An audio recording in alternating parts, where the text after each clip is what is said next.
Essa é o começo de uma carta do apóstolo Paulo, uma das mais importantes. Eu queria me debruçar nela com você nesta manhã, trazendo algumas verdades da palavra. Efésios 1, vamos ler a partir do 3. Diz assim a palavra do Senhor: Bendito seja o Deus e Pai do nosso Senhor Jesus Cristo, que nos abençoou com todas as bênçãos espirituais nas regiões celestiais em Cristo. Porque Deus nos escolheu nele antes da criação do mundo, para sermos santos e sem culpa diante dele, em amor. Nos predestinou para sermos adotados como filhos, por meio de Jesus Cristo, conforme o bom propósito da sua vontade, para o louvor da sua gloriosa graça, a qual nos deu graciosamente por meio do amado. Nele temos a redenção por meio do seu sangue, o perdão das transgressões, de acordo com as riquezas da sua graça, a qual ele derramou sobre nós com toda a sabedoria e todo o entendimento. Ele nos fez conhecer o mistério da sua vontade, de acordo com o bom propósito que estabeleceu em Cristo. Isto é, de fazer convergir em Cristo, todas as coisas, no céu e na terra, na administração da plenitude dos tempos. Nele fomos também feitos herdeiros, tendo sido predestinados conforme o plano daquele que faz todas as coisas segundo o propósito da sua vontade, a fim de que nós, os que primeiro esperamos em Cristo, sejamos para o louvor da sua glória. Esse é um texto muito profundo. Paulo não está escrevendo esse texto para qualquer um. Ele também não está escrevendo para pessoas rasas, que querem só um momentinho com Deus. Esse texto, ele é para gente que deseja ter maturidade. É um texto muito denso. E esse texto foi feito para arrancar a ansiedade de achar que tudo depende de você. Esse é um problema da nossa geração. A gente acha que tudo depende da gente. E eu acho maravilhoso porque ele começa a sua carta dizendo: Bendito seja Deus e Pai de nosso Senhor Jesus Cristo. É assim que ele começa a carta que escreve à igreja de Éfeso. Antes de explicar qualquer bênção, ele adora. Antes de tocar em qualquer problema, ele começa: Bendito seja Deus, Pai de nosso Senhor e Salvador Jesus Cristo. Paulo não começa: Coitado de nós. Paulo começa: Bendito seja Deus. Paulo não começa dizendo: Que inferno de vida. Paulo começa: Bendito seja Deus. Isso revela que uma mente madura, uma mente de um cristão e de uma cristã, começa em Deus e não no caos. E eu pergunto: como é que os seus dias começam? Como é que você vai trabalhar? Como é que você se dirige às coisas importantes da sua vida? Se você começa o dia pelo problema, seu dia será totalmente torto. Quando você lê a carta de Paulo aos Efésios, você vai perceber que ele trata questões muito sensíveis. Mas ele não tem pressa de tratar as questões sensíveis sem que primeiro ele adore ao Senhor. Se você começa por quem Deus é, você se alinha. Pode ter pressão, angústia, gente querendo te fazer mal, mas você não perde a estribeira. Eu quero te fazer um desafio: pare de adorar o medo. Pare de adorar o medo. Quando você acordar, faça como Paulo: Tem muita coisa para resolver, mas bendito seja Deus, o Pai do nosso Senhor e Salvador Jesus Cristo. Você pode fechar os seus olhos e repetir comigo bem alto: bendito seja Deus, Pai de nosso Senhor e Salvador Jesus Cristo. É como se ele falasse: pessoal, antes de falar da luta, eu vou lembrar quem é que reina. Antes de falar dos meus adversários, eu vou falar quem é que manda. Antes de eu tocar na minha história complicada, eu vou falar de quem escreve a minha história. Antes de pensar nas coisas que estão mudando, eu vou falar de quem não muda. É o mesmo ontem, hoje e sempre. Eu me lembro do Salmo 103, versículo 1, que o salmista incentiva você a bendizer ao Senhor. Ele fala: bendiga ao Senhor, ó minha alma, e todo o meu ser bendiga o santo nome do Senhor. Veja que ele diz: todo o meu ser, todas as partes de mim. Você precisa mudar a sua cabeça. Existe uma coisa que quando você repete, vira um vício. Tudo que você tolera vira cultura, e quebrar uma cultura é muito difícil, porque a cultura, quando ela enraiza na gente, ela não nos agride. O novo, ele assusta, mas a cultura, a gente se acostuma a viver mal, a gente se acostuma a ter práticas ruins, e não dói. E nós temos que mudar a nossa cabeça. Paulo está dizendo: bendito seja Deus, Pai de nosso Senhor e Salvador Jesus Cristo. E ele continua falando em Efésios, que nos abençoou com todas as bênçãos espirituais nas regiões de Cristo. Quando a gente vai lendo esse texto de Efésios, é riquíssimo. Olha a verdade que Paulo está falando. Fala comigo: que nos abençoou. Mais alto. Em que tempo verbal está? Passado, presente ou futuro? Abençoou. Passado. Paulo está falando: Deus não vai te abençoar. Deus não vai, talvez, fazer alguma coisa por você. Não depende se o céu está bem-humorado ou mal-humorado. Paulo está dizendo: Ele já abençoou.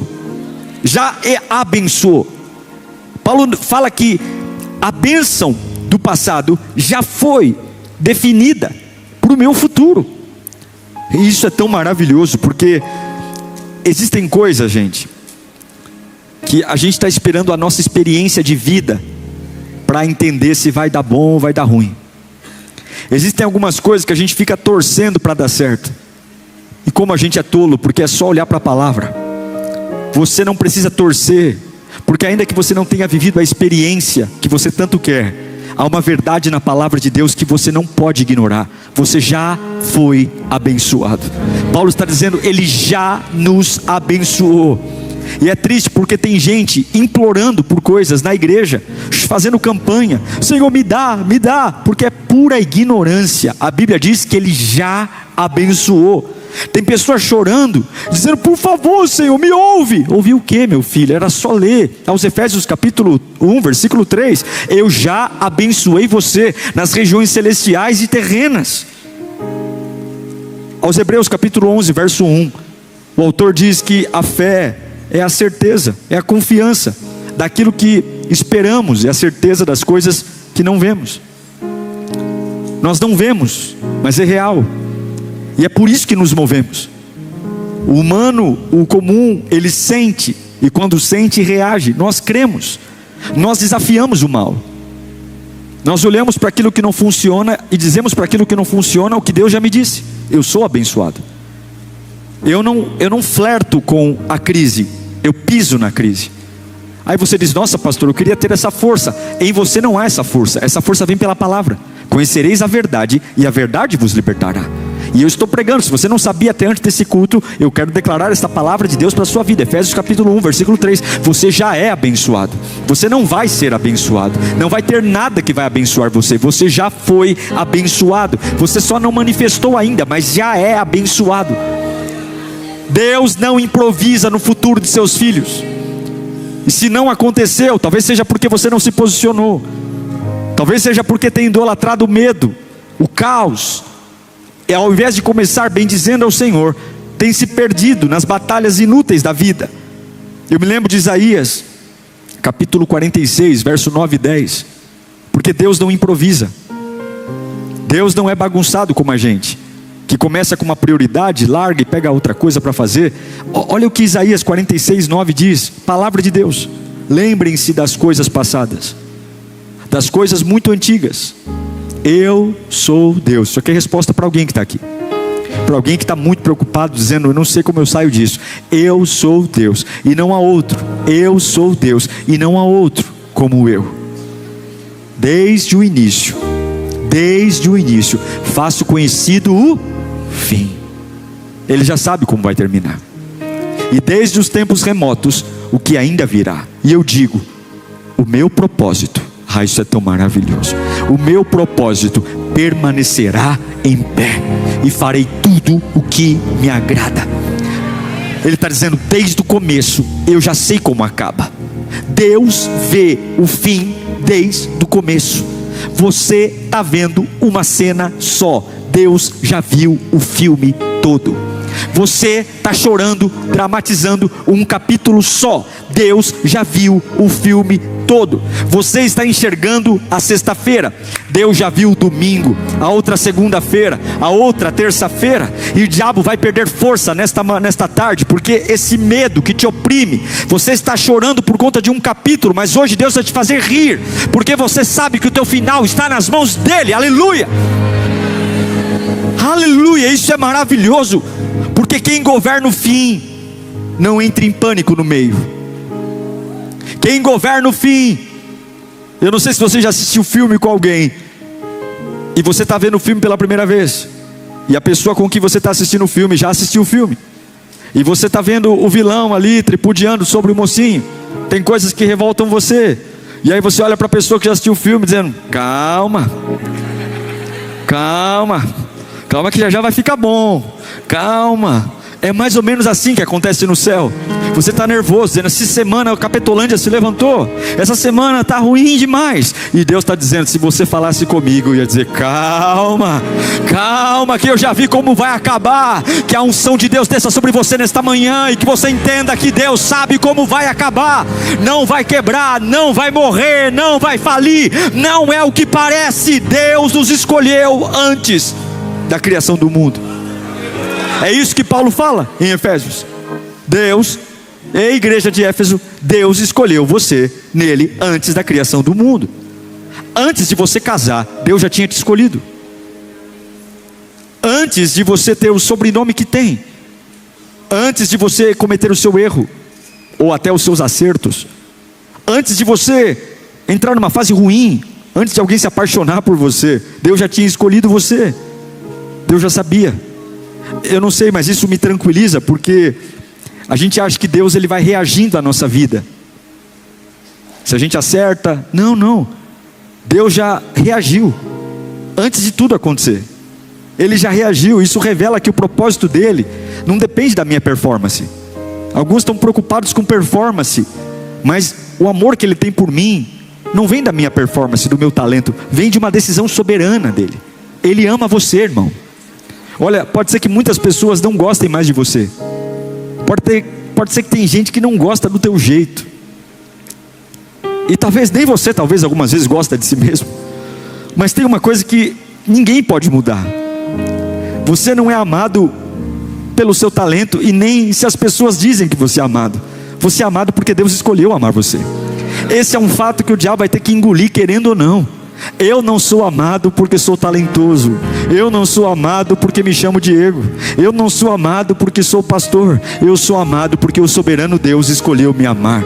Não depende de mim. Tem gente tentando descobrir quem é, perguntando para os outros: você vê valor em mim? Você acha que eu sou especial? Você acha que eu tenho talento? Você acha que eu sirvo para isso? Não é aceitação de grupo, gente. Não é aplauso. Não é curtida. Não é seguidor. Não é cargo, não é quantas pessoas celebram você. Não começou quando você percebeu quem era. Você é amado antes. Eu me lembro de Jeremias, quando Deus o chama. Jeremias ele fala assim: eu não sou capaz, Deus, de fazer a tua obra. Eu me sinto muito pequeno, eu me sinto novo, eu não sei falar, eu me sinto uma criança. E aí Deus diz assim: ei Jeremias, não diga, não passo de uma criança, porque antes do ventre da tua mãe. Antes. Fala comigo, antes. Isso é tão poderoso, porque a gente sempre tem um depois. Pastor Diego, depois que aconteceu aquilo, eu nunca mais fui o mesmo. Depois da minha mãe, depois do meu pai, depois daquele emprego, depois daquele namorado, depois daquela fase. Mas eu quero dizer que não é sobre depois, é sobre antes. Antes do mal chegar, quem chegou primeiro foi o Senhor. Antes do trauma chegar, quem chegou primeiro foi o Senhor. Antes do teu pai saber o nome da tua mãe, quem chegou primeiro foi o Senhor. Antes de você ter medo, Deus chegou primeiro. E é isso que Paulo está dizendo. Ei, igreja de Éfeso, antes quem chegou foi o Senhor. Talvez uma das maiores dores de muita gente é porque nunca se sente encaixado. Você já passou por uma fase que você fala: nossa, parece que eu não me encaixo em nada? Quem já passou? E aí a gente fica achando que o problema está na gente. Eu não me encaixo. Eu não me encaixo. Tem gente que está em drama porque não se encaixa, ou porque não se sente compreendido, não se sente lido. Mas quando eu vejo que Deus me fez antes até de formar a terra, a pergunta que eu me faço é: será que eu não me encaixo em todo lugar porque eu fui escolhido antes do lugar existir? Será que eu não me encaixo não é porque eu estou errado, mas é porque esse lugar não é para mim? Porque eu sou mais antigo que o lugar. Você é mais antigo que o lugar. Você é mais antigo que a terra. Você é mais antigo que a situação. Você veio antes. Antes de pensar na separação das águas. Antes de ter o firmamento. Antes. E nem todo lugar é desconforto. Nem todo lugar é ruim. É só uma separação porque você não foi feito para esse lugar. Não é você para o lugar, é o lugar para você. Deus vai te dar um lugar que caiba. E eu quero dizer que nem toda derrota é rejeição. Às vezes é só uma preservação, para você entender qual é o lugar. Se você pega um peixe e coloca ele fora d'água, ele vai se debater, porque ele só sabe viver no ambiente que é dele. E algumas vezes a gente está se debatendo porque quer estar num ambiente que não é nosso, quer estar fazendo coisas que não são para eu fazer. Imagine se o peixe tiver alergia de água. Imagine se o peixe dizer: eu não quero mais ficar dentro d'água, eu quero ficar num lugar seco. Você pode parar de medir a sua identidade pelos lugares e começar a medir a sua identidade pelo que sai da boca de Deus. Paulo vai dizer ainda que em amor Ele nos predestinou para sermos adotados como filhos. Então, antes de existir tudo, antes da casa que eu nasci, do pai e da mãe que eu tive, antes da renda, a gente nem escolheu o país que ia nascer. Esses dias eu estava agradecendo a Deus por ter nascido no Brasil. E eu fico pensando nas pessoas que nascem, por exemplo, no Afeganistão, pessoas que nascem no Irã, no Iraque. De repente você acordou, mas seja quem for o indivíduo, todos eles foram predestinados para serem filhos. Alguns dizem: você nasceu para sofrer, você nasceu para ser uma derrota, você nasceu para ser infeliz no amor, você nasceu para ser uma tragédia.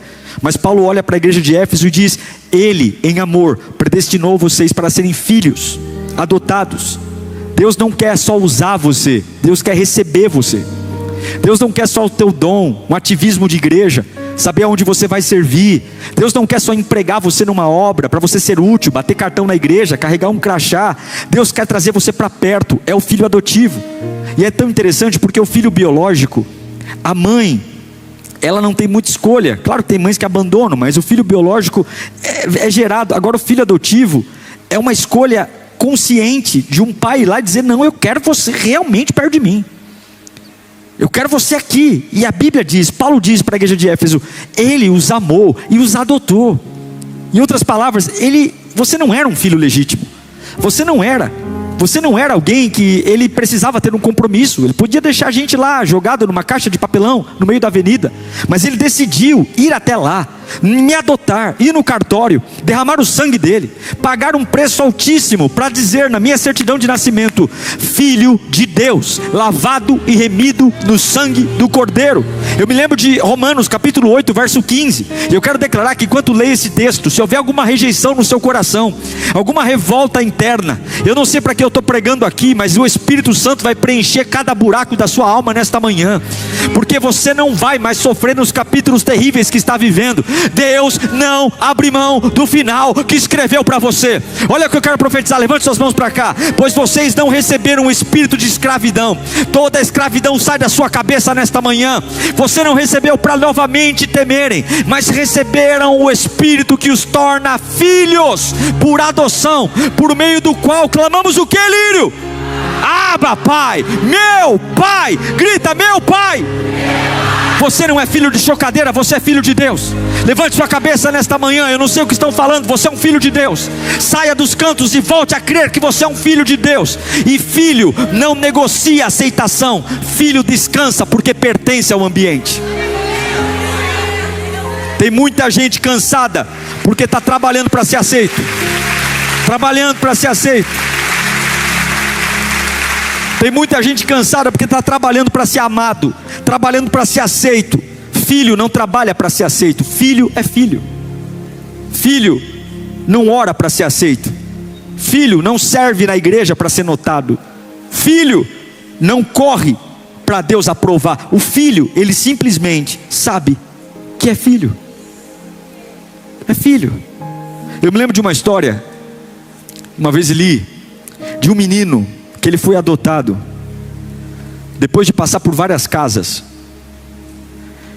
Muitas famílias pegavam esse menino, levavam para casa, e logo depois, em cada casa, esse menino tinha medo de ser rejeitado, de ser devolvido pela família. Então cada casa que eu adotava, esse menino mudava o comportamento, para fazer de tudo, para agradar aquele que estava adotando, para que não dispensasse.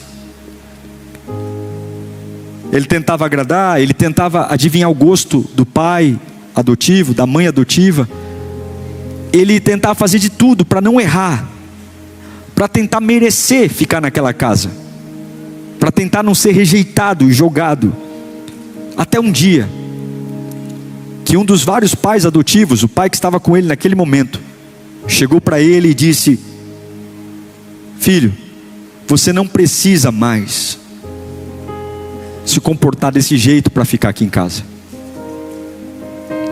Você está aqui porque eu escolhi você. Você não precisa mais ficar tentando me agradar o tempo todo. Eu quero que você fique. Eu quero que você more comigo. Você é bem-vindo aqui. Porque uma alma, quando tenta agradar o tempo todo, ela vai cansar, ela vai ficar exausta.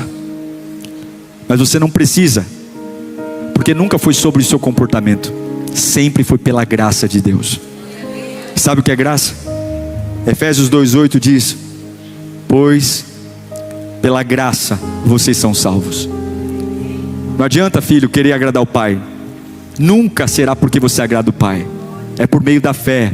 E isto não vem de vocês, isso é o dom de Deus. Eu sou amado não porque eu canto, porque eu prego, porque eu falo bem. Eu não sou amado porque... Não. Eu sou amado porque é um dom, é um presente, é uma graça. Eu não fiz nada para merecer. Eu não preciso ficar puxando o saco do meu pai. Ele me ama. E Paulo, ele deixa isso claro. Então eu quero declarar isso para você hoje. Por mais tenso que você esteja, receba o abraço do Espírito Santo nesta manhã. Deixa o Espírito falar com você. Eu estou pregando aqui, eu não sei o que está acontecendo dentro do teu coração, porque tem coisas que tem que ser resolvidas na presença de Deus. Ninguém vai poder resolver, e essa palavra é para levantar você daí. Paulo vai continuar dizendo, olha, em Efésios 1, para o louvor da sua gloriosa graça, a qual nos deu gratuitamente no amado. Repara num detalhe: a graça não foi dada no seu esforço, foi dada no amado. E quem é o amado? Jesus. Jesus é o amado. Isso revela que você recebe Deus firmado em Cristo, não em você. isso é tão poderoso porque isso humilha a nossa carne. Porque a minha carne quer dizer, eu consegui, eu sou forte, eu posso. E a graça diz, não é nada sobre você, Deus te deu, Deus te deu, Deus fez. A carne quer contar vantagem, a graça produz gratidão. E tudo isso, Paulo fala, é para o louvor da glória de Deus. A minha oração é que neste culto, esse capítulo que você está vivendo não mate você. A minha oração é para que você entenda que Deus tem um plano, e quem entende que foi a graça se torna um adorador. Quem entende que foi a graça vai viver o que Paulo fala ainda mais profundamente em Efésios 1, nele temos a redenção por meio do seu sangue, perdão do pecado, de acordo com as riquezas da graça de Deus. Fala comigo, redenção, perdão, mais alto, redenção, perdão. Paulo está ligando o propósito da sua vida ao sangue de Jesus. Deus já planejou um destino para você, e ao longo desse destino Ele já deixou duas ferramentas: o sangue de Jesus e o perdão. Seu destino não é produzido por motivação humana, não é produzido por apoio de pessoas. Não, pare de se chatear por bobagem. Você está perdendo um tempo enorme. O seu amanhã não está apoiado em energia positiva ou energia negativa. O seu amanhã não é definido se alguém vai colocar um bicho morto no quintal da sua casa, ou amarrar seu nome na boca de um sapo. Não, o seu destino não está apoiado em pessoas. Paulo está dizendo, o seu amanhã está apoiado no sangue de Jesus. Eu vou acordar para trabalhar amanhã de cabeça erguida, porque eu estou apoiado no sangue de Jesus. Eu vou entrar naquele hospital porque eu estou apoiado no sangue de Jesus. Eu vou voltar para minha casa hoje porque eu estou apoiado no sangue de Jesus. Eu não estou apoiado em cara feia, eu não estou apoiado em disse-me-disse, eu não estou apoiado em conversas, eu não estou apoiado em dívidas. 1 Pedro capítulo 1 versículo 18, Pedro vai gritar algo tão poderoso: pois sabem que não foi por meio das coisas perecíveis, como a prata ou o ouro, que vocês foram redimidos da sua maneira vazia de viver, transmitida por seus antepassados. Olha o que Pedro vai dizer agora: mas pelo precioso sangue de Cristo, como um cordeiro sem mancha e defeito. Grita comigo, pelo sangue. O inferno não pode cancelar o sangue de Jesus.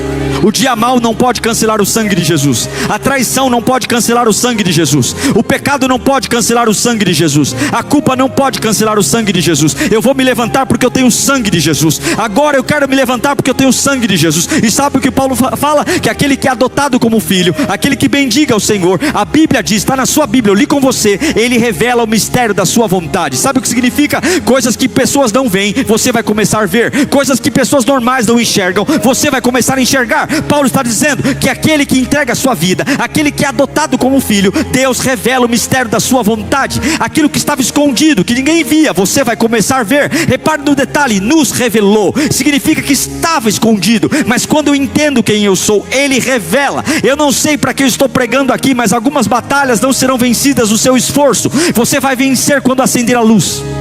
Você vai vencer quando acender a luz da sua cabeça e dizer, não é sobre o quanto eu vou suar a camisa, mas é sobre o quanto eu vou iluminar a minha mente. É sobre o quanto eu vou entender quem eu sou diante de Deus. É mudar a postura, é mudar o jeito de viver, é mudar o jeito de agir, é mudar as palavras. Porque agora eu não ando como um bastardo, eu não ando como uma porcaria, eu não ando como um coitado, eu não ando como um revoltado, eu ando como um filho adotado, que agora verá mistérios de Deus para a minha vida. Oh meu Deus do céu, Oséias capítulo 4 verso 6, o profeta grita que o povo de Deus é destruído por falta de conhecimento. Quando eu estou sem os mistérios de Deus, eu vivo debaixo do que sinto. Mas quando Ele revela seus mistérios, quando eu adoro, eu não vivo mais do que acho, eu vivo do que a palavra diz. Tem gente pedindo mudança de cenário sem acender a luz. Hoje, acenda a luz da sua mente. Lembra que esse capítulo não é o fim. O diabo está dizendo, é assim que vai terminar, é assim que vai terminar, nada vai mudar. E Deus está dizendo, filho, antes de tudo existir, eu já sonhei com você e eu já escrevi o final da tua história. Aleluia, aleluia. Paulo continua dizendo, ele vai dizer que ele revela os mistérios. Tudo isso eu li para você em Efésios 1. Ele revela os mistérios. E fala comigo, todas as coisas vão convergir em Cristo Jesus. É lindo porque todas as coisas, ele diz, todas as coisas celestiais e terrenas, tudo que é no céu e na terra, vai ter uma forma de encontrar o que Ele sonhou para você. Isso é tão maravilhoso, porque Paulo não diz algumas coisas, ele fala todas as coisas. Revela que nada está fora do alcance de Cristo. Até mesmo os dias mais horríveis, a sua dor não está solta, o seu desemprego não está solto, o câncer não está solto, o filho não está solto, o choro não está solto, teu marido não está solto, a tua história não está solta, o teu passado não está solto, o teu presente não está solto, o mundo não está pendurado por acaso e a gente fica torcendo, cruzando os dedos. Não, Paulo está dizendo, todas as coisas vão convergir em Cristo Jesus, para cumprir aquilo que o Pai sonhou para você. Todas as coisas, eu quero declarar que nada vai ser desperdiçado, nenhuma lágrima vai ser desperdiçada, nenhuma dor vai ser desperdiçada. Eu quero declarar que nenhum dia horrível vai ser desperdiçado. Eu quero dizer que nada vai ser desperdiçado. E você não precisa saber como, você só precisa acreditar no que eu estou pregando aqui, porque Deus tem um jeito especial de conectar todas as coisas. Nada vai ser desperdiçado. Não se revolte, nada vai ser desperdiçado. Não fique nervoso, nada vai ser desperdiçado. Deus tem um jeito de conectar todas as coisas, as mais amargas, as mais doces, as mais legais, as mais chatas, as mais doentes, as mais sadias. Não vai desperdiçar nada. Deus vai conectar tudo, você não vai perder nada. Não sustenta nada no acaso. Deus tem o domínio da história, o domínio da história. E aí eu encerro chegando no verso 11, quando ele diz que nele fomos também escolhidos, tendo sido predestinados conforme o plano daquele que faz todas as coisas segundo o seu propósito. Todas as coisas, não algumas coisas, segundo o propósito. Fala comigo, Deus não improvisa. Não, Ele não improvisa. Deus não improvisa. Eu me lembro de Romanos 8, verso 28, texto clássico. Sabemos que todas as coisas contribuem juntamente para o bem daqueles que amam a Deus, dos que foram chamados para o seu propósito. Não diz que todas as coisas são boas. Não. Tem coisa que dói, tem coisa que é injusta, tem coisa que é dura, machuca mesmo, perde. Mas a fé madura não é aquela fé que diz, nossa, tudo é lindo na minha vida. Isso não é coisa de fé madura, isso é coisa de fé ingênua. A fé madura diz, Deus trabalha naquilo que eu não gostei. Deus trabalha naquilo que eu não gostei. Você crê que Deus trabalha naquilo que você não gostou? Você crê que Deus tem planos para aquilo que você não gostou? Ou você acha que a Bíblia está mentindo? Porque a Bíblia está dizendo que todas as coisas vão convergir para Deus cumprir o que planejou para você. Todas as coisas. Todas as coisas. Isso me faz dormir. Isso me faz voltar a ter fome. Isso me faz sair desse culto aqui hoje, e se eu não tiver feito almoço, eu vou comer um Big Mac. Isso me faz ser uma pessoa mais doce. Isso me faz ser uma pessoa mais amável. Isso me faz ser como José, lá em Gênesis capítulo 50, verso 20, quando ele olha para os irmãos que jogaram ele num buraco, e ele olha para os irmãos, e ao invés de mandar matá-los, ele está por cima da carne seca. Ele fala, ei manos, vocês planejaram mal contra mim, mas Deus o planejou para o meu bem, para a vida de para que a vida de um numeroso povo fosse salva. José está falando, o mal que vocês fizeram para mim, está tudo bem, Deus convergiu para eu chegar onde eu estou aqui hoje. Você entende? Porque quem entende que o final da história está em Deus, você não fica magoado, você não fica chateado, porque Deus tem um jeito de fazer tudo convergir de novo. Não perca a sua bênção. Deus é tão soberano que Ele não vai desperdiçar nenhum mal que te fizeram. Deus é tão poderoso que Ele não vai desperdiçar nada. Existe um tipo de soberania que fortalece você. Agora escute, para eu encerrar. Soberania não é passividade. Eu não estou pregando aqui para você chegar em casa, sentar no sofá e dizer, está tudo definido, Deus vai fazer tudo e eu não preciso fazer nada. Não. Paulo não escreveu isso para gerar uma preguiça em você. Não. Ele escreveu isso para produzir segurança. Eu vou continuar fazendo, eu vou continuar trabalhando, eu vou continuar vivendo, mas eu estou seguro, porque eu posso descansar em Deus. Eu posso descansar. Esses fantasmas que querem entrar na minha cabeça não vão entrar, porque Deus controla tudo. Chega de andar como um doido. Chega de ficar ouvindo vozes. Chega de ficar dialogando comigo mesmo, pensando bobagens. chega. Minha alma quer controle, minha mente quer controle, meu espírito quer controle, e eu vou entregar o controle ao Senhor. Deus fez todas as coisas segundo o seu propósito, então eu só vou descobrir o que Ele espera de mim nessa minha fase, e viver um dia após o outro. Eu não sei para quem eu estou pregando aqui, mas calma, descansa, volte a acordar dizendo: bendito seja Deus, Pai de nosso Senhor e Salvador Jesus Cristo. Volte a viver lembrando que Ele já predestinou antes de tudo. Só coloca o trem no trilho, que o trem chega na estação. Põe o trem no trilho. Volte a adorar. Volte a entender que você não está solto. Há uma palavra que permeia o seu coração todos os dias. E lembra que Deus já assistiu o filme todo do capítulo que você está vivendo. Deus já assistiu. E quem já viu o filme todo te ama. Por isso que Ele está sentado num trono, dizendo: está consumado. Eu já escrevi cada capítulo. Eu já escrevi. Essa fase não vai te matar. Volta a se esquentar na presença. Volta a adorar na presença. Volta a olhar para o trono. Volta a crer. Volta a confiar. Deus não está nervoso com a sua segunda-feira, porque Ele conhece a sua segunda-feira. Você está preocupado com o abril. Deus está de boa, porque Ele já viu como é que está o teu abril. Deus já sabe como você vai terminar esse ano. Deus já sabe como vai ser 2027, 28, 29, 30. E o que eu vou fazer? Eu vou descansar. Eu vou adorar. Bendito seja Deus, o Pai de nosso Senhor Salvador Jesus Cristo. Segunda-feira, bendito seja Deus, Pai de nosso Senhor Salvador Jesus Cristo. Naquele hospital, bendito seja Deus, Pai de nosso Senhor Salvador Jesus Cristo. No meio do desemprego, bendito seja Deus, Pai de nosso Senhor Salvador Jesus Cristo. No resultado do exame, bendito seja Deus, Pai de nosso Senhor e Salvador Jesus Cristo. Aleluia. Você pode se colocar em pé um instante. Fala comigo: não é o fim. Não é. Nós vamos orar por isso. A primeira dica que eu vou te dar para essa semana: troque desespero por adoração. Troque o desespero pela... Vai adorar. Bendito seja Deus, Pai de nosso Senhor e Salvador Jesus Cristo. Entendi. Bendito seja Deus, Pai de nosso Senhor e Salvador Jesus Cristo. Não entendi. Não caça assunto. Vou te falar uma coisa: tudo que você procura, você acha. Procure morte, você achará morte. Procure vida, você achará vida. Procure paz, você achará paz. Procure confusão, você achará confusão. Aquilo que você procura, você acha.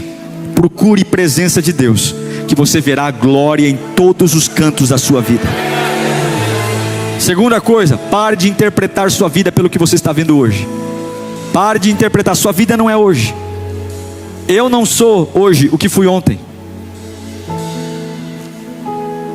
Eu não sou. Se alguém conheceu você há 10 anos atrás, essa pessoa vai ter que te conhecer de novo, porque você não é mais aquela pessoa. Eis que tudo se passou, Deus fez novas coisas. Então pare de olhar para você hoje, porque daqui 10 anos você vai ser alguém completamente diferente. Deus tem coisas novas para fazer. Deus tem coisas novas para gerar. Se Deus governa o seu fim, você não vai entrar em pânico no meio. Se Deus governa o seu fim, você não vai entrar em pânico no meio. Repita comigo: se Deus governa o meu fim, eu não vou entrar em pânico no meio. Olha para o seu irmão e fala: se Deus governa o teu fim, você não vai entrar em pânico no meio. Por que você está em pânico se Deus governa o seu fim? Por que você está arrasado se Deus governa o seu fim?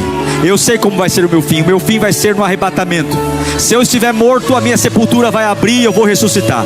Se eu estiver vivo, o alarido do céu vai tocar e eu vou subir. Eu não vou entrar em pânico, porque Deus conhece o meu fim. Eu não vou ficar sem comer. Hoje eu vou comer um almoço maravilhoso, porque Deus conhece o meu fim. Hoje eu vou dar bom dia para todo mundo, porque Deus conhece o meu fim. Vão virar a cara para mim, mas eu não vou virar a cara para ninguém, porque Deus conhece o meu fim. Eu vou entrar naquele hospital, Deus conhece o meu fim. Deus conhece o meu fim. Quantos podem adorar porque Deus conhece o seu fim? Quantos podem falar em mistérios com Deus porque Deus conhece o seu fim? Deus conhece o meu... Fecha os teus olhos agora. Para de entrar em pânico no meio e comece a adorar ao Deus que conhece o seu fim. Ele sabe como vai acabar. Homens desprezam, Ele não despreza. Homem abandona, Ele não abandona. Deus conhece o meu fim. Deus conhece o meu fim. Virão montanhas, virão desafios, mas Ele conhece o meu fim. Deus conhece o meu fim. Deus conhece o meu fim. Labachantarabacá. Eu sei que Ele conhece o meu fim. Que a paz tome o seu coração. Feche os olhos. Eu oro para que a paz tome o seu coração. Eu oro para que o Espírito Santo tome a sua mente. Feche os olhos. Eu oro para que você tenha um encontro com a certeza e a segurança. Eu oro por segurança. Segurança. Você está assustado porque está se sentindo inseguro. Você está assustado porque acha que está perdendo as coisas. Você está assustado porque acha que não tem domínio mais. Hoje Deus está te dando segurança. Você vai voltar para casa seguro. Você vai voltar para casa segura. A tua vida não está solta. Deus sabe o que está fazendo. Você tem que confiar nele hoje. Você tem que depositar nele a sua confiança. Feche os olhos. Deus está colocando segurança no teu interior hoje. Segurança. Ele está dizendo: confia em mim. Eu sei os próximos capítulos. Eu tenho uma virada para você. Confia em mim. Você não é qualquer um. Você não é escravo. Você é meu filho. Eu te adotei. Eu te escolhi. Eu te trouxe para perto. Muito mais do que fazer coisas na igreja. Eu te quero perto de mim. Eu te quero ao meu lado. E eu te darei a alegria que você precisa. Eu te darei a força que você precisa. Eu te darei o domínio que você precisa. Eu te darei sabedoria. Enquanto eu estou orando por você, vai glorificando. Enquanto eu estou orando por você, eu quero orar mais. Eu quero abençoar você mais. Eu quero liberar mais palavra. Eu quero liberar segurança no teu trabalho. Você que está aflito no trabalho, Deus te dará segurança. Porque quem põe o pão na mesa é o Senhor. Vai dando glória. Eu quero liberar segurança no teu casamento. Esse casamento Deus te deu. Esse casamento não vai acabar. Deus te dará segurança. Deus te dará estratégia. Eu quero declarar segurança no teu corpo. Esse corpo doente, esse corpo aflito, você não verá a morte, você verá a cura. Eu declaro segurança. Deus já viu como acaba. Eu declaro segurança para os teus filhos. Teus filhos não serão perdidos. Teus filhos serão salvos. Salvos pelo nome de Jesus. Abaixandarai. Espírito Santo, Espírito da vida, Espírito Santo, Espírito Santo de Deus, nós amamos o Senhor. Recuperamos a nossa identidade. Cura as pessoas de Deus. Que o Senhor pegue você onde você estiver. Que a graça do Pai te alcance. Quantos amam a Bíblia? Eu também. Vamos ouvir a voz de Deus. Abra sua Bíblia em João capítulo 13, verso 1 em diante. João 13, verso 1 em diante. Temos a expectativa de que o Senhor fale conosco.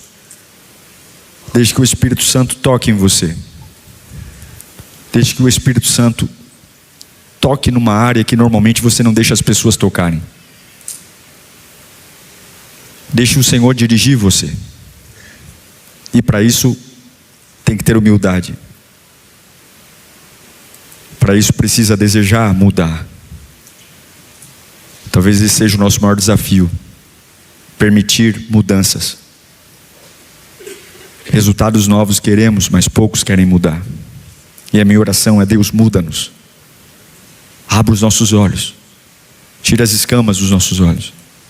João 13, 1 diz: um pouco antes da festa da Páscoa, sabendo Jesus que havia chegado o tempo em que deixaria este mundo e iria para o Pai, tendo amado os seus que estavam no mundo, amou-os até o fim. Estava sendo servido o jantar.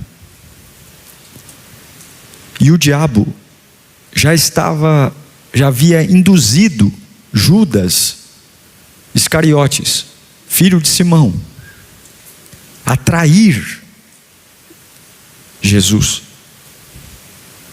Jesus, sabendo que o Pai havia posto todas as coisas debaixo do seu poder, que viera de Deus e voltava para Deus, levantou-se da mesa, tirou a capa, colocou uma toalha em volta da cintura. Depois disso, derramou água em uma bacia e começou a lavar os pés dos seus discípulos, enxugando-os com a toalha que estava na cintura. Feche os olhos. Esse é um momento muito poderoso. Esse é o momento que Deus pode mandar um remédio que cure aquilo que nunca foi curado na sua vida. Deus pode levar seus olhos a ver sua realidade por outra perspectiva. Deus pode curar situações que você nunca sequer pronunciou, mas sabe que são reais. E tudo depende se vai ter terra boa para cair a semente. Senhor, fala conosco. Invocamos o teu poder nesta noite. Nós não queremos sair iguais. Não queremos voltar iguais. Não queremos mais ter a mesma vida igual. A gente nem sabe como mudar, mas a gente não quer mais ser igual. E é por isso que estamos aqui, porque cremos na tua palavra. Se não fosse ela, não estaríamos aqui. Então eu te peço, Espírito Santo de Deus, tens liberdade para fazer o que tem que ser feito, para falar como o Senhor quer falar. Fale conosco, em nome de Jesus. Diga graças a Deus. Esse episódio de João 13 é a última noite de Jesus com os seus discípulos. É nesse dia, lá no cenáculo, que acontece a última ceia. Aquela ceia que nós lemos sempre em Coríntios, que Jesus pega o pão e parte o pão, e depois levanta o cálice e diz: esse é o cálice da nova aliança do meu sangue. Está acontecendo nesse lugar. Horas depois desta ceia, desta noite, Jesus iria se dirigir ao jardim do Getsêmani, junto com Pedro, Tiago e João. Lá iria ter uma batalha espiritual muito forte. Lá ele soa gotas de sangue, tamanha pressão que está enfrentando, mas lá ele vai ser preso. Com um beijo, Judas mostra aos soldados romanos quem era Jesus, porque ele se parecia muito com os seus discípulos. Mas Jesus sabia exatamente o que ia acontecer. Quando Jesus está ceando com os discípulos, ele sabe exatamente o que vai acontecer. Os discípulos ainda não têm uma clareza, eles ainda não entendem a profundidade dos próximos acontecimentos, mas Jesus entende. Jesus, ele sabe que chegou a sua hora. Ele sabe que os próximos momentos serão decisivos. Ele sabe. E é exatamente esse momento que eu li para vocês em João 13. Quando ele termina a ceia, ele se levanta da mesa, ele pega uma toalha, amarra em sua cintura, tira a sua capa e vai lavar os pés dos discípulos. Eu quero falar com você sobre quando a ceia termina, porque a ceia é maravilhosa. O texto que li a vocês diz que havia um jantar sendo servido. Era o último jantar de Jesus com os seus discípulos aqui na terra. Um jantar é muito prazeroso. E não é um jantar com estranhos. É um jantar com pessoas que caminham juntas há 3 anos. É um jantar de amigos íntimos. É um jantar de gente que depois de andar 3 anos e meio, não tem vergonha mais um do outro. Jesus está ali num jantar. Só que em determinado momento, a Bíblia diz que ele se levanta. Uau! E ele não levanta para dizer, eu vou ali e já volto. Ele levanta para quebrar o clima. Ele já levanta tirando a capa. Ele já levanta puxando uma toalha e amarrando na cintura. Ele já levanta pegando uma bacia. Ele tem uma atitude de dizer o seguinte: eu não vou voltar a jantar, eu vou fazer outra coisa agora. Ele termina a ceia. enfim, acabou a janta. Acabou a janta. Acabou o clima. Acabou aquela ideia de vamos comer mais um pouco. Tem algo novo acontecendo. É a mesma casa, mas agora os olhos não estão mais na mesa. Há uma outra atividade nascendo. Há uma outra ação acontecendo. Se tem uma coisa na sua vida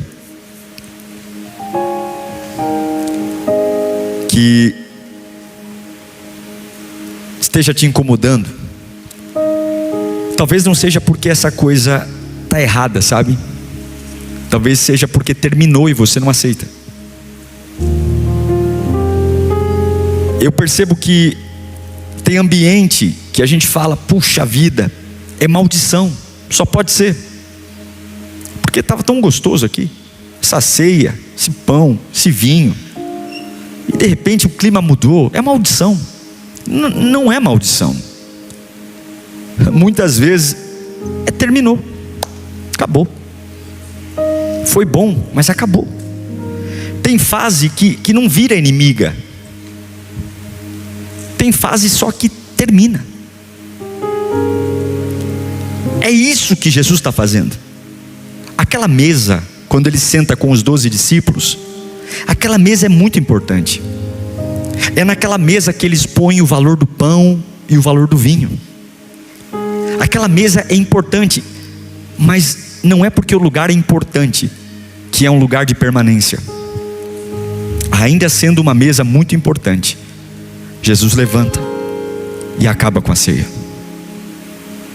Eu quero trazer algumas lições para você, porque começar uma ceia para nós é empolgante, mas terminar uma ceia para nós sempre é uma tragédia. Nós temos pavor de terminar a ceia. Mas sabe o que eu aprendi? Maturidade. Guarda isso no coração. Maturidade é discernir quando uma estação termina.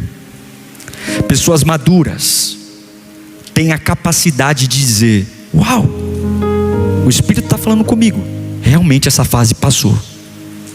A ceia foi maravilhosa, mas acabou. Eu acho lindo porque o texto começa dizendo em João 13 que Jesus sabia que havia chegado a sua hora. Jesus sabia. Jesus, ele discerniu o tempo. Ele não estava naquela mesa confuso. Ele não estava naquela mesa perdido. Ele não estava tentando segurar mais um pouquinho o que o Pai estava encerrando. Não, ele sabia. Você tem que entender e discernir os tempos que você está vivendo. E se você não consegue entender e discernir, peça ao Espírito Santo que te revele. Comece a entrar em processos, não casando com os processos, não trazendo os processos como alguém que nutrirá a sua vida, mas sempre diga a Deus, quando algo tiver para acabar, por favor, me alerte. Espírito Santo, que eu não fique aliançado demais com coisas passageiras, que eu não fique aliançado demais com coisas que perecem. Jesus sentou naquela mesa e ele nos dá uma aula de maturidade, porque o maduro, ele não chama de ataque espiritual o que é uma mudança de estação. O imaturo, toda mudança é o capeta, toda mudança é o diabo, toda mudança o inimigo. Não, o maduro entende que simplesmente Deus muda estações. Já reparou nas estações do planeta? Primavera, verão, outono, inverno. Jesus, ele tem claro na mente dele que aquela ceia é um momento que tem que passar.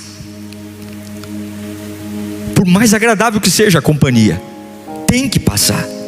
E aí tem gente orando assim: Deus, restaura, Senhor. Mas não é para restaurar, Deus já mandou encerrar. Minha oração é que Deus te dê discernimento. Minha oração, e aí pastor, é difícil, isso não é difícil não. Quanto foi a última vez que você pediu? Ao invés de você pedir: Deus, restaura esse emprego, restaura, porque você falou: Senhor, me mostra se realmente não acabou. Me mostra, Senhor, se realmente não é hora de seguir. Me mostra. Deus, reacende meu ministério. Deus não quer mais que você sirva nessa área. Deus não quer mais que você trabalhe nessa função. Deus tem coisa nova. Então ao invés de você dizer, Deus reacende a chama que apagou, é Deus reabre os meus olhos para enxergar qual é o próximo capítulo da minha vida. Tem uma ceia que tem que ser encerrada, Deus reabre o que o Senhor fechou. Deus diz, eu não vou reabrir coisa nenhuma. Reabrir o que eu fechei é tornar você uma pessoa ultrapassada. Eu me lembro de Eclesiastes 3:1, texto clássico da Bíblia. Vamos ler no 3 juntos? 1, 2, 3. Para tudo há uma ocasião certa, há um tempo certo para cada propósito debaixo do céu. Há um tempo de começar, há um tempo de construir, e há um tempo de celebrar, e há um tempo de encerrar. Fala comigo: começar, construir, celebrar e encerrar. Começar, construir, celebrar e encerrar. É assim. Essa é a vida. E Jesus está dando uma aula de encerrar a ceia. E um dos maiores problemas do ser humano é que a gente ama começar. A gente ama ir no cartório, reconhecer firma e assinar o contrato. A gente ama chamar um contador e abrir o CNPJ. A gente ama prestar vestibular, iniciar o curso, mas ninguém sabe lidar com o final. O final sempre é traumático, o final sempre é injusto, o final sempre traumatiza, o final sempre escraviza, o final sempre tem que ter um culpado. A gente gosta quando Deus abre porta, mas nós odiamos quando Deus nos coloca numa mesa e Deus diz, agora levanta daí. O problema é quando Deus diz, agora levanta da mesa. Uau, mas aqui é tão gostoso, o suco, a Coca-Cola, mas eu nem comi a coxa do frango. Agora levanta da mesa. Levanta da mesa. Porque levantar da mesa exige uma coisa. A mesa é bênção, mas mesa não é moradia. Mesa é bênção, mas mesa não é moradia. Não more nas bênçãos. Não viva nas bênçãos. Não se acomode nas bênçãos. Celebre a bênção, usufrua da bênção. Mas quando Deus disser, levante da mesa, não olhe para trás. Levante da mesa. O melhor de Deus sempre estará por vir na sua vida. Há pessoas aqui em crise porque Deus está dizendo, levante da mesa, encerre essa ceia, e você está dizendo, não pastor, eu não consigo aceitar que esse tempo acabou, eu não consigo aceitar. Na mesa teve partido pão, na mesa teve consagração, na mesa teve vinho, teve revelação, mas mesa não é moradia. Eu quero declarar que Deus te dará discernimento para entender o que está acontecendo na sua vida. Eu quero declarar que Deus te dará visão do alto para você entender quando é hora de levantar da mesa. Deus te dará uma estrutura madura para, ao invés de chorar, dizer, eu não moro na bênção, eu desfruto da bênção, mas eu não moro na bênção, eu não moro na mesa, eu não moro na mesa. Mesa não é lugar de moradia. Fala comigo em nome de Jesus. Eu terei maturidade para discernir as estações. Jesus levantou.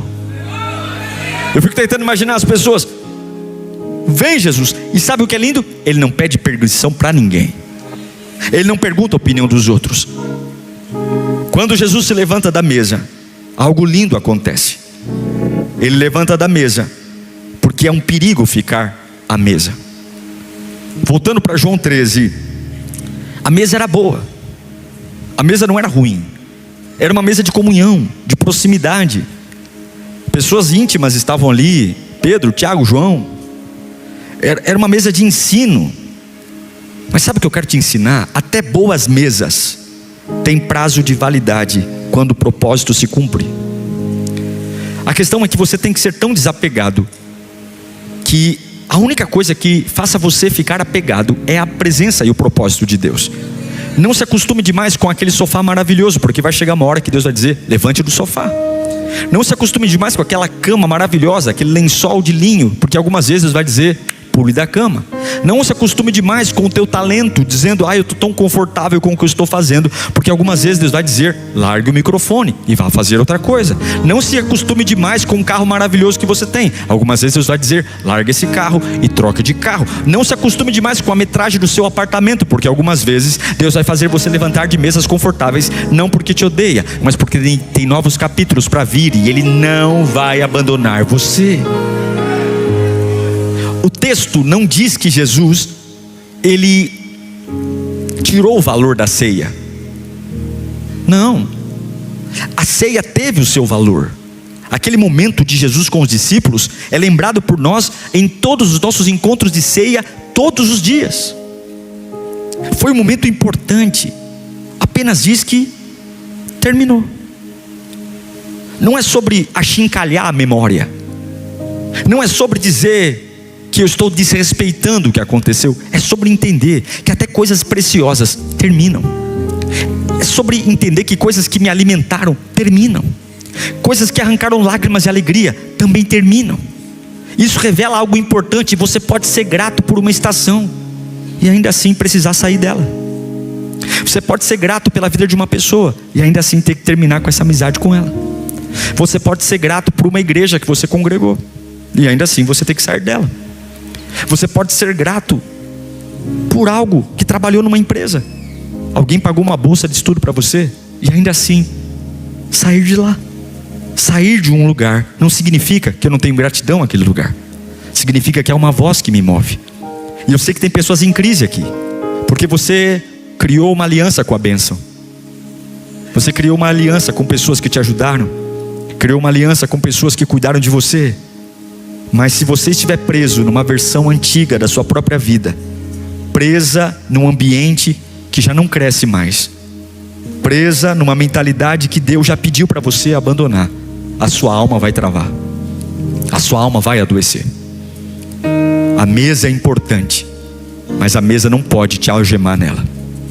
Se Deus disser, levanta daí, sem culpa, sem constrangimento, você vai tirar a capa, você vai amarrar a toalha na cintura e vai dizer, estou pronto para o próximo capítulo da minha vida.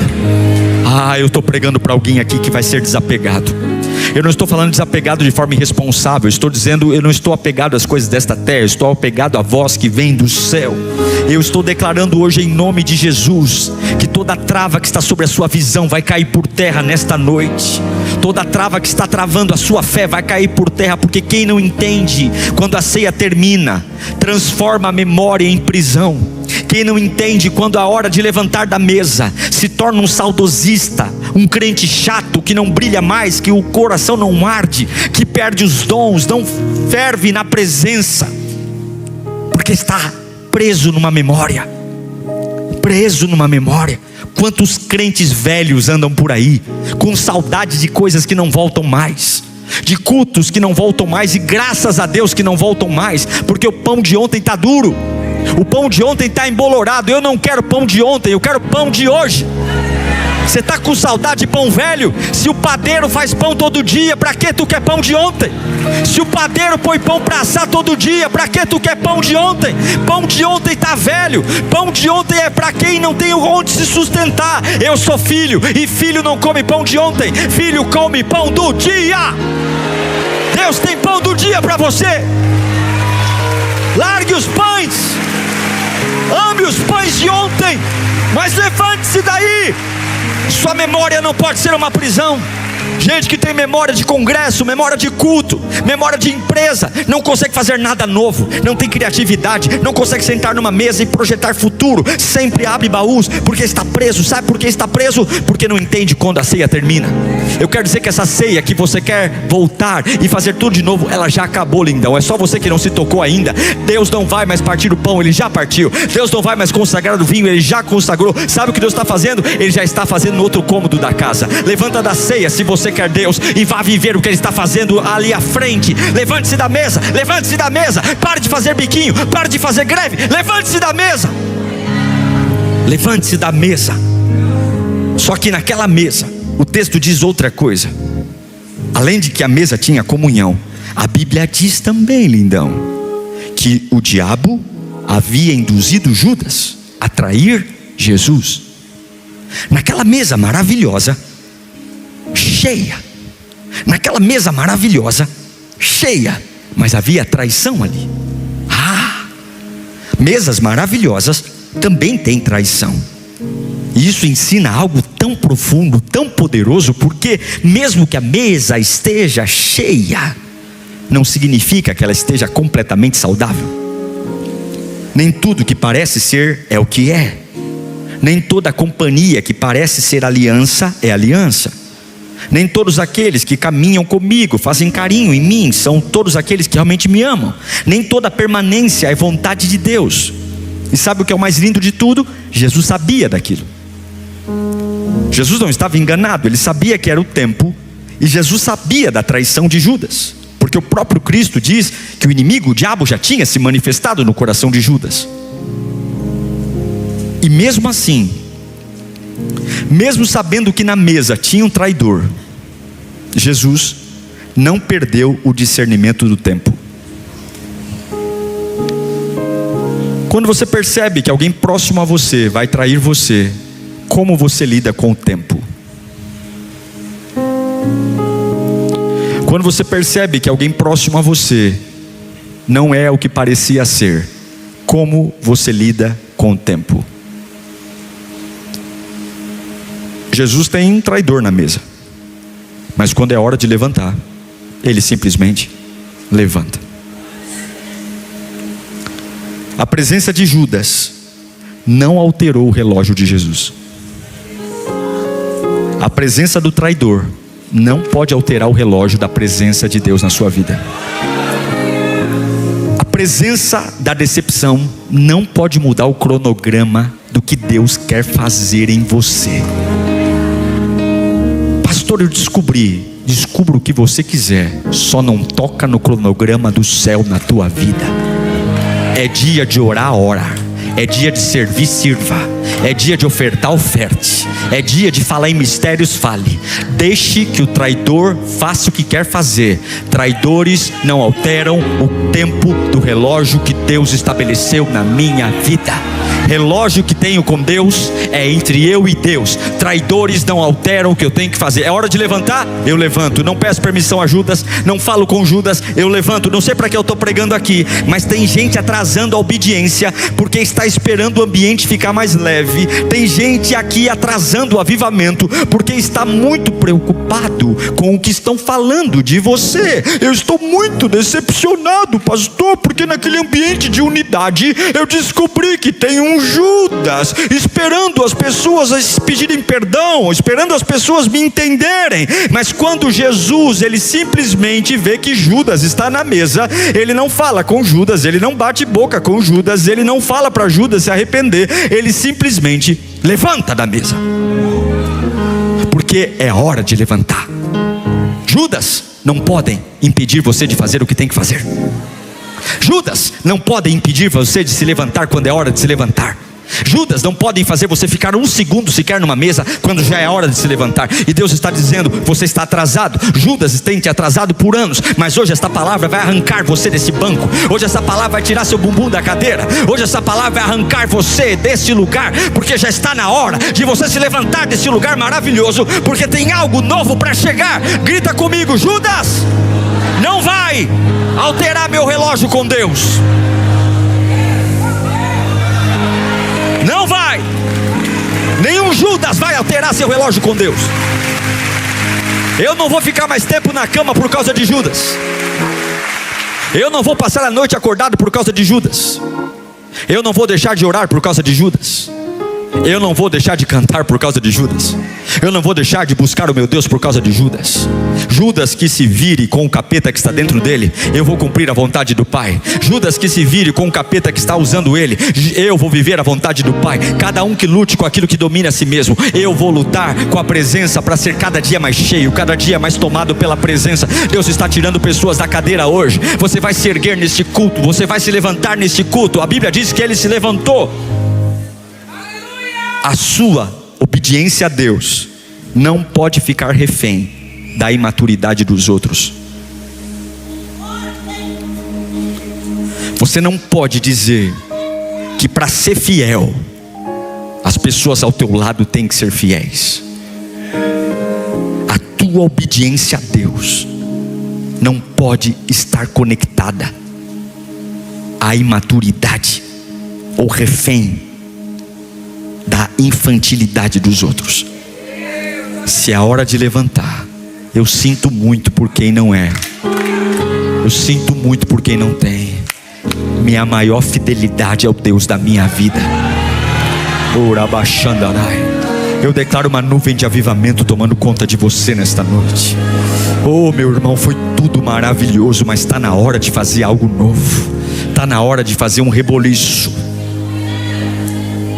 E aí Jesus levanta da mesa. E quando ele levanta da mesa, imagina que todo mundo olhou e disse: o que aconteceu? Mas já está tão gostoso aqui na mesa. Ele tira a capa, pega uma toalha, amarra na cintura, pega uma bacia. Porque quando você encerra a ceia, começa o serviço.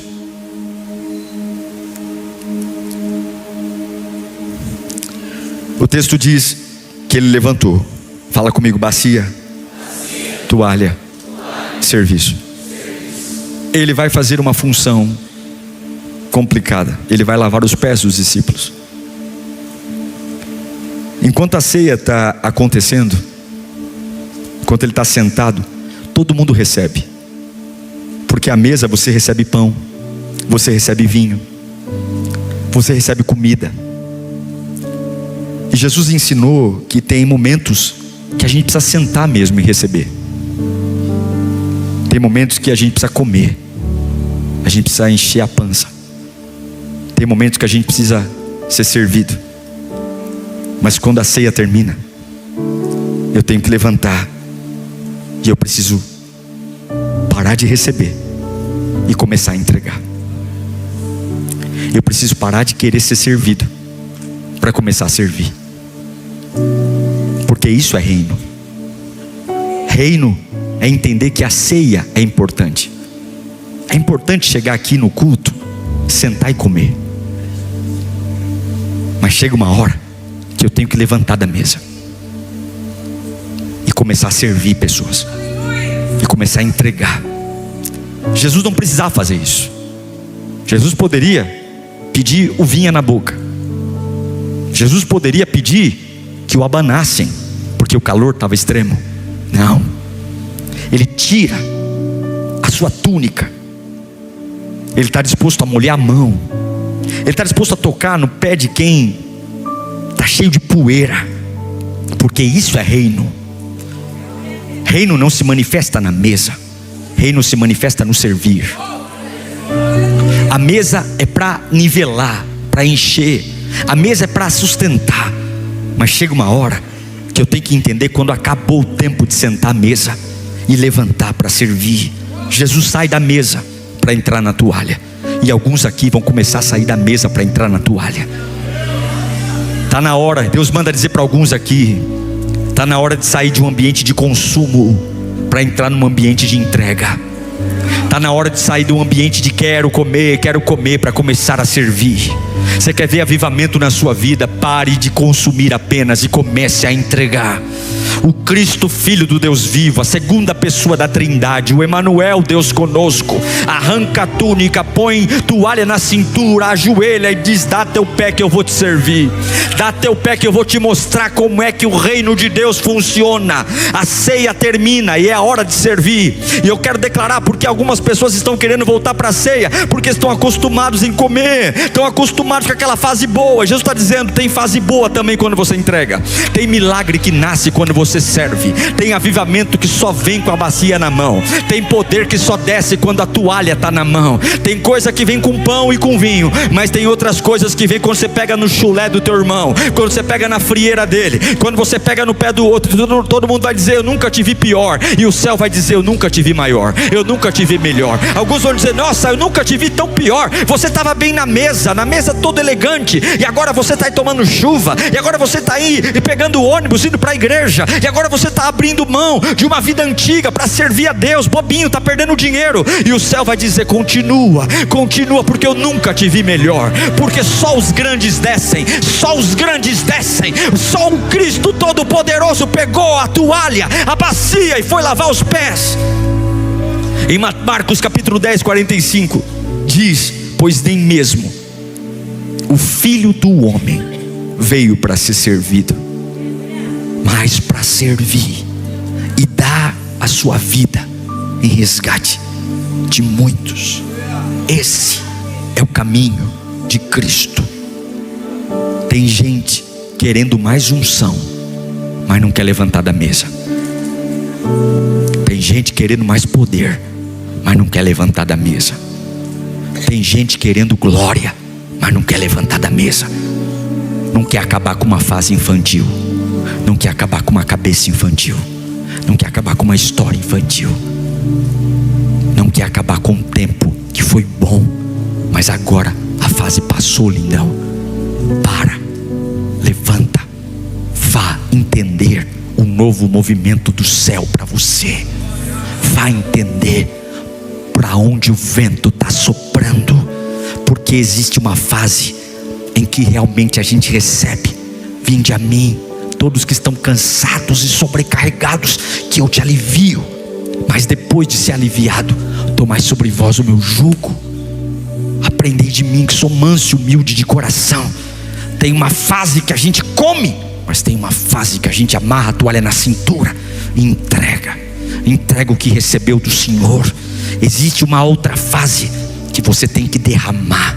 E alguns aqui estão lotados de pão, lotados de vinho, saem por essas portas e não tem coragem de falar do amor de Deus. Aqui dentro parecem leões, e aí fora parecem ratos assustados. Aqui dentro cantam como se fossem lamparinas acesas, e aí fora se apagam totalmente. O Espírito manda eu gritar desse altar: onde está o brilho que já derramei em você? Você já comeu do pão vivo que desceu do céu, você já tomou do sangue do Cordeiro. Agora é hora de levantar desta mesa e começar a entregar o que eu derramei em você. Agora é hora de resplandecer a glória na tua casa. Agora é hora de manifestar o poder. Eu não sei para quem eu estou pregando, mas existe uma ceia acabando nesse culto. Esse culto encerra uma ceia na sua vida, uma fase gostosa, uma fase bacana. E Deus tem dito: você tem me pedido um novo tempo, mas eu não faço um novo tempo enquanto você estiver sentado à mesa. Se você quer um avivamento, encerre essa ceia, encerre e aceite o que eu já encerrei. Você sabe que não flui mais desse jeito, você sabe que as coisas não são boas mais desse jeito. Eu já encerrei, mas você recusa-se a levantar. Até o demônio está se manifestando nesta mesa, mas você não quer levantar-se dela. Até o diabo está sendo visto nesta mesa. Não ressuscite ciclos vencidos. Levante daí mesmo que o ambiente não te aplauda. Levante daí mesmo que as pessoas façam cara feia. Levante daí mesmo que te julguem. Levante daí porque é a hora. Jesus não pergunta a opinião deles: vocês querem que lave os pés? Jesus diz: é hora de lavar pé. A hora de comer na mesa acabou. Mas Pedro diz: se o Senhor não pode lavar meu pé. Pedro, se eu não lavar teu pé, tu não tem parte comigo. Então lava todinho, Jesus. Jesus levantou da mesa sem depender da aprovação da mesa. Eu quero declarar do altar de Deus uma coragem. Ah, meu Deus, existe tanto medo no seu coração, mas hoje Deus te dará autoridade. Você vai levantar dessa mesa sem pedir a aprovação da mesa. Você vai levantar dessa fase sem pedir aprovação para a fase.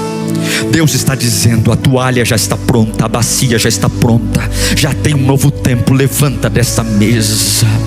Levanta desta mesa, porque ainda há uma jornada para ser concluída. Levanta desta mesa, porque ainda tem glória maior para ser derramada. Levanta desta mesa, porque esta mesa é uma bênção, mas você não é para morar aí, porque depois desta mesa vem uma nova responsabilidade. Deus manda te dizer: eu tenho uma nova responsabilidade para você, eu tenho uma nova missão para você, eu tenho um novo propósito. Não seja cabeça teimosa, não seja uma pessoa metódica. Eu não repito avivamento de ontem e hoje. Para cada dia tem um pão novo. Hoje o pão é doce, amanhã o pão é salgado, outro dia o pão é recheado. Você nunca vai saber o que o padeiro está no forno, você nunca vai saber o que o padeiro pôs no forno. Não tente adivinhar, que você nunca vai descobrir. Nem olhos viram, nem ouvidos ouviram, nem passou pela mente humana o que eu tenho para você. Eu só quero que você despeça-se daquilo que eu já me despedi. Seja livre para entender que eu não perco o controle. Eu entrei nessa ceia sabendo o que tenho que fazer, mas eu não sei. Apenas me siga, filho meu, apenas me siga, filha minha. Há uma nova estação, é uma estação de servir, e eu vou te usar de um jeito novo. Quantos podem permitir Deus usar você de um jeito novo? Você pode pregar de um jeito novo, você pode cantar de um jeito novo, você pode abrir uma empresa nova, você pode criar seus filhos de um jeito novo, mas é na mesa. A mesa acabou. Encerra a ceia, encerra a ceia, encerra a ceia e levanta, encerra a ceia e levanta. Ainda tem cruz, ainda tem ressurreição, ainda tem ascensão, ainda tem uma jornada linda, linda, onde você vai lembrar da mesa, mas não vai morar na mesa. Não vai morar na mesa, não vai morar na mesa. Rachatarabacanta lá. Deus vai te ressuscitar hoje. Não vai morar na mesa, não vai. A mesa termina e começa o serviço. A mesa termina e começa o serviço. E eu quero declarar, para nós orarmos, uma ativação sobre você. Jesus levanta ativo, Jesus levanta com disposição, Jesus levanta para mudar. Talvez você entrou triste aqui porque alguma coisa acabou, mas o Espírito está dizendo: não lute contra o que eu encerrei. Vá, eu tenho um serviço para você. Deus tem um serviço para você. Deus tem um propósito para você. Eu estou tão animado para viver o que Deus tem para mim.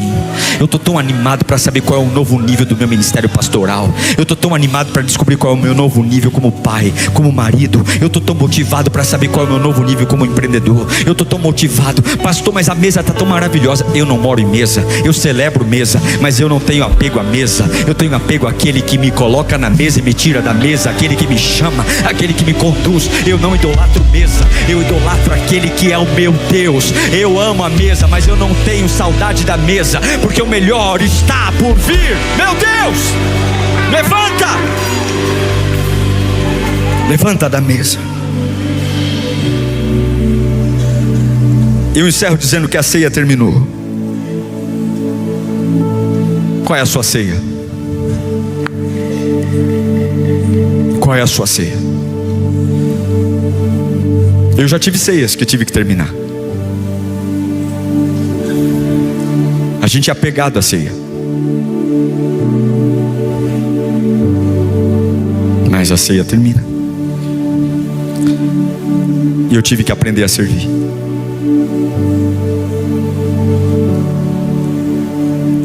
Uma das minhas ceias foi a minha vida profissional. Tenho minha profissão hoje, mas quando eu tive que tomar uma decisão de sair da empresa que trabalhei por quase 14 anos, no auge, era a minha ceia. Eu tenho muita gratidão por tudo que vivi lá. E quem olhava dizia: a ceia é melhor do que a bacia. Tem mais nobreza na mesa, na empresa, do que quando você foi assumir a igreja. A igreja não era a igreja de hoje.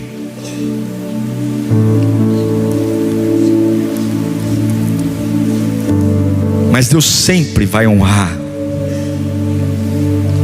Deus sempre vai honrar quem aprende a não morar numa bênção, porque sabe que o melhor Deus vai fazer. Eu fico pensando, se eu não tivesse coragem de me levantar daquela ceia, como seria o meu chamado? fico pensando, se eu não tivesse tido coragem de comer do meu dia a dia, do meu fundo de garantia.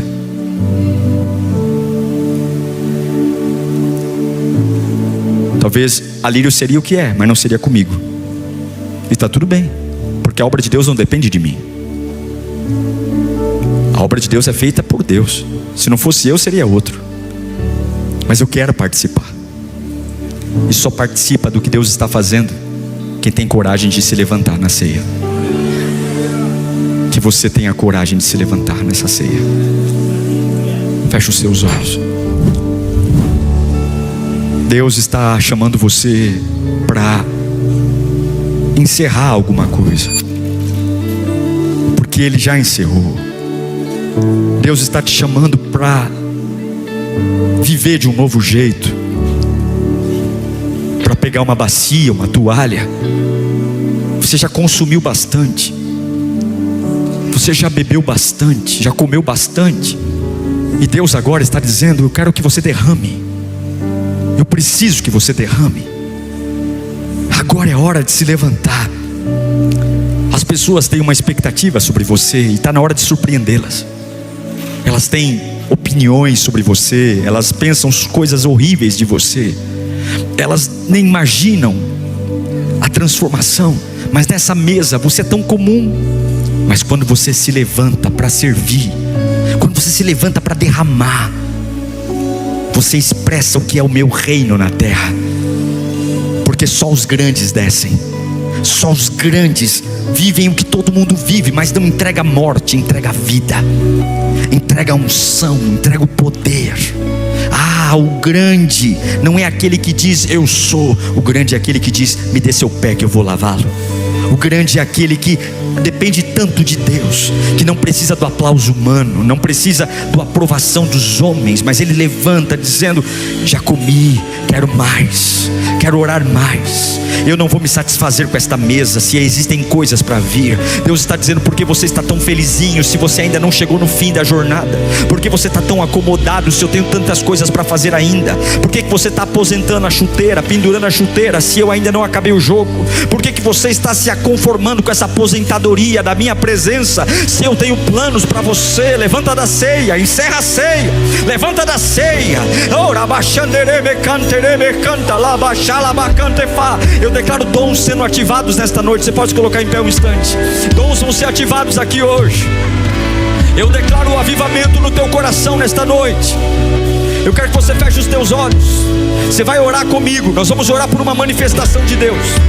Olha, eu tenho orado para que Deus libere algo novo sobre a Lírio. Eu tenho orado para que Deus derrame algo novo sobre nós. Uma nova intensidade. E não virá uma nova intensidade se nós não encerrarmos a ceia. A ceia tem que ser encerrada. O que é, pastor? Nós vamos abrir mão de um modelo para começar outro. Nós não vamos ficar aqui apegados. Chega de fazer as mesmas coisas. Chega de orar do mesmo jeito. Chega de entregar a mesma porção. Nós vamos nos levantar e vamos surpreender. Você vai surpreender. Quem viu, você viu. Quem não viu, vai ver uma outra pessoa. Você vai surpreender. Você vai chegar em casa hoje surpreendendo. Alguns vão dizer: você não estava na mesa, agora eu estou com a bacia, agora eu estou com a toalha, agora eu estou com a água, agora eu estou vivendo coisas novas, porque aquele que me chamou não me faz ficar preso à mesa. Feche os teus olhos, comece a orar pela tua vida agora. Comece a dizer: Deus, me desperta. Comece a chamar o Espírito Santo. Ore, querido, ore, querida, ore com força, ore com força. Comece a dizer: Espírito Santo, eu estou me levantando da mesa. Chega de conforto, chega de conforto, eu quero derramar. Você que está aqui comigo, não importa o que você tem passado, Jesus manda te dizer: pare de querer voltar para a mesa. É um novo tempo, levanta daí. Você que fala de mistérios antigamente, não fala mais. Agora é hora de voltar a entregar essa língua para o Espírito Santo. Você que servia e não serve mais, é hora de voltar a servir. Você que era uma bênção e não é mais, é hora de voltar a ser uma bênção. Você que era curado e não é mais, levanta dessa mesa, levanta dessa mesa, encerra essa ceia. É hora de discernir o tempo, é hora de discernir a estação.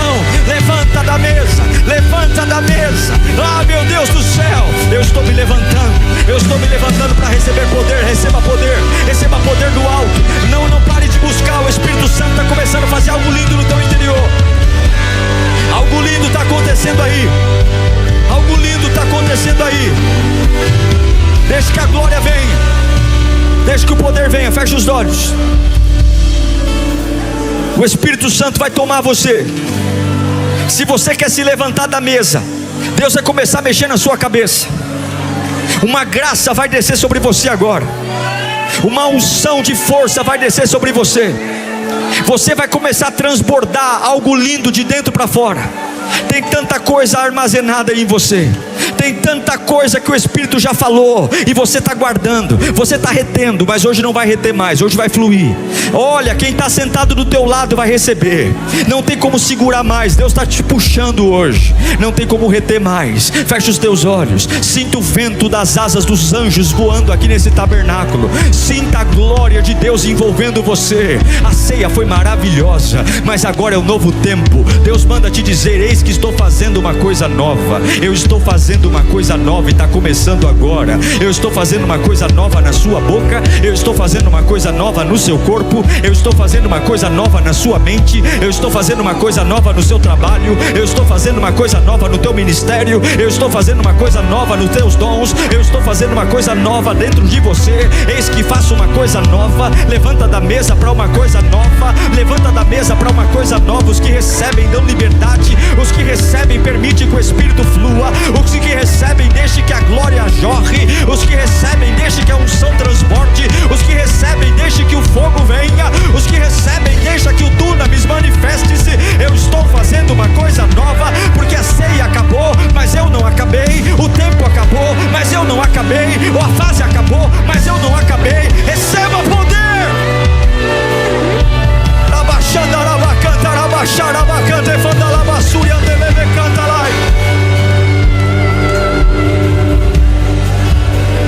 O Espírito fala ao meu coração de pessoas aqui divididas, muito divididas, entre dois momentos da sua vida. Você está dividido, está em cima de um muro, e Deus manda dizer: esse culto vai acabar com isso. Você é todo meu, diz o Senhor.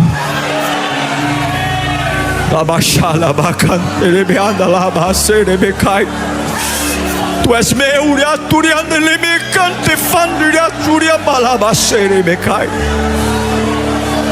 Essa mesa te sustentou, mas eu tenho planos maiores para você. Confia em mim. Confia em mim, diz o Senhor. Nada vai te faltar. Não te deixarei, não te abandonarei. Levanta desta ceia. Esta ceia já passou. Eu quero que você não vai orar pelo seu irmão, você vai transbordar na vida dele. Em 2 minutos só, você vai buscar tanto a Deus, que aquilo que está em você vai derramar para Ele. Pastor, eu estou aqui a primeira vez. Esquece que você está a primeira vez. Deus te conhece desde o ventre da tua mãe. Chama Ele que Ele vem. Chama Ele que Ele vem. Fecha os teus olhos e começa a chamar a presença de Deus. Esquece o horário, eu estou cuidando do horário, vai acabar até mais cedo hoje. Fecha os teus olhos, busca a Deus agora. Chama Ele, transborda na vida do teu irmão. Deus está quebrando todo o jugo. Deus está quebrando todo o saudosismo. Deus está quebrando toda a cilada. Deus está quebrando toda a cadeia. Deus está quebrando toda a hoste maligna. Deus está quebrando.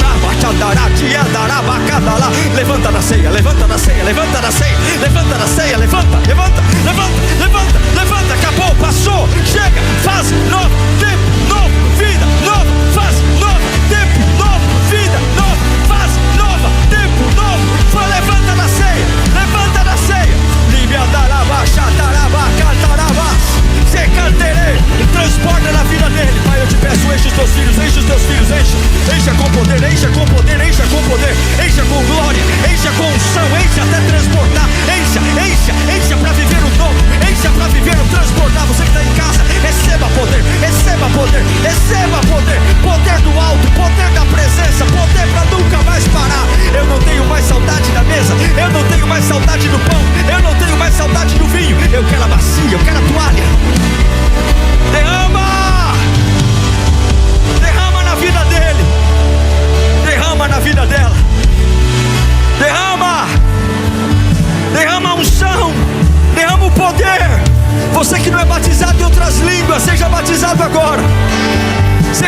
transformado agora.